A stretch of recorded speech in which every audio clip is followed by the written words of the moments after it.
రోజువారీ పనులలో కష్టపడుతున్న వారిని ఎక్కువగా వేధించే సమస్య బాడీ పెయిన్స్. నడుము నొప్పులు, కీళ్ల నొప్పులు, మెడ నొప్పులు, వెన్ను నొప్పి అని చాలా మంది బాధపడుతుంటారు. నొప్పి కలిగినప్పుడు చాలా మంది మెడికల్ షాప్కు వెళ్లి ఏదో ఒక పెయిన్ కిల్లర్ తెచ్చుకుని వేసుకుంటారు. ఆ పెయిన్ కిల్లర్ వల్ల మంచి కంటే చెడే ఎక్కువగా కలుగుతుంది. ఆ టాబ్లెట్స్ ని మింగడం వల్ల భవిష్యత్తులో సైడ్ ఎఫెక్ట్స్ వచ్చే అవకాశం ఉంది. పూర్వకాలంలో అయితే ఎటువంటి నొప్పిని అయినా చిటికలో తగ్గించేసుకునేవారు. ఆ చిట్కా మీకోసం.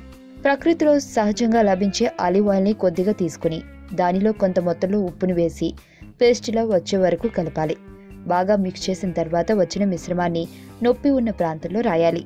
ఆలివ్ నూనె మరియు ఉప్పులలో ఉండే ఔషధ గుణాలు నొప్పిని తగ్గించడంలో పవర్ఫుల్ గా పనిచేసి పావుగంటలో నొప్పి తగ్గేలా చేస్తాయి. ఈ చిట్కాని ఆయుర్వేద వైద్యంలో ఎక్కువగా ఉపయోగిస్తారు.